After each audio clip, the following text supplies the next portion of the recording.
Hello বন্ধুরা, মাকসুদাস blog with কিচেনে সবাইকে স্বাগতম। আবারও অতি সাধারণ একটা রান্নার রেসিপি নিয়ে এলাম। আশা করি তোমাদের ভালো লাগবে। এটা হলো নতুন আলু দিয়ে আলুর দম। তোমরা দেখতে থাকো, এটা সম্পূর্ণ আমার স্টাইলে করা, কিভাবে করেছি। তো আশা করি তোমাদের ভালো লাগবে। তো চলো দেখা যাক। আসসালামু আলাইকুম বন্ধুরা, আশা করি সবাই ভালো আছেন। আজকে আমি নতুন আলু দিয়ে শীতের আমি যে নতুন আলুর দম তৈরি করব। এটা আমাদের ঘরের সবারই পছন্দ, আমারও পছন্দ। আর শীতের সিজনে নতুন আলু দিয়ে আলুর দম খাওয়াটার মজাটাই আলাদা। তো প্রথমেই আমি আলুর দম তৈরি করার জন্য আলুটাকে এভাবে টুকরো করে কেটে আমি সিদ্ধ করে নিয়েছি। এটাকে 80% সিদ্ধ করার প্রয়োজন ছিল, আমারটা তো 90%-এর বেশিও হয়ে গেছে, সমস্যা নেই। তো এখন আমি কড়াইতে পর্যাপ্ত পরিমাণে তেল দিয়ে এখানে আমি 2টা পেঁয়াজ কুচি দিয়ে দিচ্ছি, বড় বড় 2টা পেঁয়াজ কুচি। আর এর সাথে 3-4টে কাঁচামরিচ ফালিয়ে দিয়ে দিয়েছি, যাতে করে পেঁয়াজের সাথে ভাজা হয়ে যায়। তো এটাকে আমি ভালো করে ভাজাভাজি করে নেব। এটাকে ভাজাভাজি বেশ ভালোভাবেই করব। এটাকে প্রায় বাদামি কালার নিয়ে আসব। তো প্রায় বাদামি কালারের মতো হয়ে আসছে। তো এখন এর মধ্যে আমি দিয়ে দেব আদা রসুনের পেস্ট। এখানে 2 চা চামচ দিয়েছি।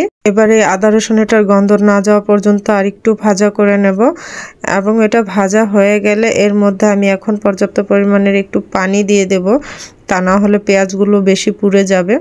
তো এখানে দেখুন আমার আদা রসুনটা ভাজা হয়ে যাওয়ার পরে আমি সামান্য পানি দিয়ে নিয়েছি। এখন বাকি মশলাগুলো দিয়ে দেব। এখানে হলুদ দিয়ে দিয়েছি 1 চা চামচ, ধনিয়া গুঁড়া 1 চা চামচ, মরিচের গুঁড়া 1 চা চামচ, তার সাথে গরম মশলার গুঁড়া 1 চা চামচ। এখানে লবণ দিয়ে দিয়েছি। তো লবণ দেওয়ার পরে এখানে আমি ব্যবহার করব মুরগির মাংসের মশলা 1 চা চামচের মতো, আর বাকিটা আমি রেখে দিয়েছি। তো এর মধ্যে আমার মেয়ে আমাকে হেল্প করছিল রান্না বান্নায়। তো এখন আমি এর মধ্যে পানি দিয়ে দেব, আর একটু ভালো করে কষাতে হবে এটাকে, কারণ এর কষানোর মধ্যেই যত মজা। কারণ এটাকে তো আর পরবর্তী এত কষানো হবে না। তো এই পর্যায়ে আমি দিয়ে দিচ্ছি ঘরে থাকা 5 ফোড়ন গুঁড়ো। তো এই 5 ফোড়ন গুঁড়োটা থেকে সুন্দর একটা স্মেল গ্রান আসবে। তো এখন আমার এটা কষানো সম্পূর্ণ হয়ে গেছে। হালকা একটু ভেজা থাকতে আমি আলুগুলোর সাথে দিয়ে একটু নেড়ে চেড়ে নেব, কারণ আলুগুলো যেহেতু প্রায় 95% হয়ে গেছে। তো এর মধ্যে বেশিক্ষণ রাখবো না, আমি 5 মিনিটের মতো এটাকে কষাবো। কষানো হয়ে গেলে আমি নামিয়ে নেব আর কি, ধনেপাতা দিয়ে। তো এখন দেখুন উল্টে পাল্টে এটাকে ভালো করে কষিয়ে নেব, যাতে মশলাটা ভেতরে যায়। তো এই নতুন আলু দিয়ে আলুর দম কার কার খেতে ভালো লাগে বন্ধুরা, সবার নিশ্চয়ই জানাবে। আশা করি সবারই ভালো লাগে। মধ্যে আমার আলুর দমটা হয়েই গেছে, প্রায় আর 1-2 মিনিট থাকবে চুলার উপরে। আমি এখন পুরো ফুল আছে এটাকে শুকিয়ে নিচ্ছি ভালো করে, এটা হয়ে গেছে। তো এখন এটার মধ্যে আমি ধনেপাতা দিয়ে উপরে দিয়ে দেব নামানোর আগে। তো এই ধনেপাতাগুলো আমি উপরে দিয়ে দিচ্ছি। এখানে আপনারা যতটা চান ততটা ব্যবহার করতে পারেন, আমি এতটা দিয়েছি, আপনারা চাইলে আরও দিতে পারেন মুঠো ভরে। তো এখন এটাকে নেড়ে চেড়ে নামিয়ে নেব। এটা রান্না অলরেডি হয়ে গেছে, আর এটা রান্না হওয়ার কিছুই নেই।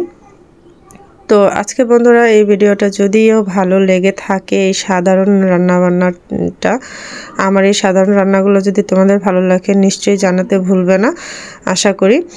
আর আমার চ্যানেলটাকে সাবস্ক্রাইব করে পাশে থাকবে, আর ভিডিওটা ভালো লাগলে শেয়ার করে দেবে। আর এতক্ষণ ধরে যারা ধৈর্য ধরে দেখছো, একটা লাইক করে নি বন্ধুরা, একটা লাইক করে দাও। আর এর বলতে বলতে আমার রান্নাটা শেষ। এখন আমি এটাকে নামিয়ে নেব। আমার রান্নাটা একদম অলমোস্ট ডান। খুব সুন্দর হয়েছিল দেখতে, গ্রানটাও একদম অপূর্ব ছিল। তো আমি এখন চুলা থেকে নামিয়ে নেব। তো বন্ধুরা আজকে আমার ঘরে রান্না করা এই আলুর দমটি তোমাদের সাথে শেয়ার করলাম। নতুন আলু দিয়ে শীতের সিজনে আলুর দম খাওয়াটাও বেশ ভালো লাগে। এটা সন্ধ্যার নাস্তা হিসেবেও খেতে পারেন। এটাকে রুটি, পরোটা, ভাত যে কোনো কিছু দিয়ে খাওয়া যায়, চাইলে লুচি দিয়েও খাওয়া যায়। এমনি খেতে তো আরও দারুণ লাগে। তো এটাকে বেশি রুটি পরোটা দিয়ে খেলেই বেশি ভালো লাগে। তো আমার ঘরে তো আমি ভাত বা রুটি 2টা দিয়েই খাওয়া হয়েছিল। তো আজকের এই সাধারণ রান্নাটা তোমাদের সাথে শেয়ার করলাম বন্ধুরা। যদি ভালো লেগে থাকে ভিডিওটাকে একটা লাইক করে চ্যানেলটাকে সাবস্ক্রাইব করে পাশে থাকার জন্য অনুরোধ রইল। তো বন্ধুরা এখন তো ভরপুর আলুর সিজন, শীতকাল, এই সময়তে আলু অনেক সস্তা থাকে। তো বন্ধুরা তোমরা দেরি না করে তাড়াতাড়ি করে ঝটপট করে এই আলুর দমটা অতি সহজে বানিয়ে ফেলো। এই একটা বানালেই ঘরে ভাত, রুটি, পরোটা, লুচি সব কিছু দিয়েই চলবে। আশা করি ভালো লাগবে। আর আমার ঘরে তো এটা নিমিষেই শেষ হয়ে গিয়েছিল, আমি নিজেও খেয়ে নিয়েছি। তোমরাও ঘরে তৈরি করে খেয়ে নাও। তো বন্ধুরা তোমাদের সাথে আরেকটা কথা শেয়ার করতে চাই, তোমরা অনেকেই আছো ভিডিওগুলো দেখো, লাইক দাও, একটা কমেন্ট করো, ফুল ভিডিওটা দেখো না। তোমাদের কাছে অনুরোধ রইল তোমরা ফুল ভিডিওটা দেখার পর ভিডিও সম্বন্ধেই কমেন্টস করবা। এছাড়া অন্য কোনো বিষয়ে কমেন্ট করো না, এতে করে চ্যানেলের ক্ষতি হয়। আর তোমরা একটা লাইক দিতে ভুলে যাও। একটা লাইকের অনেক গুণ আছে, একটা লাইকের কারণে আরও 2-4-10টা মানুষের কাছে চলে যায় ভিডিওটা। তো তোমরা বন্ধুরা লাইক দিতে অনেকেই ভুলে যাও, আর কমেন্ট না দেখে একটা কমেন্ট করে চলে যাও, যেটা একদমই ঠিক না। আশা করি সবাইকে বোঝাতে পেরেছি। আজকের মতো এই পর্যন্তই ভিডিওটা। আল্লাহ হাফেজ।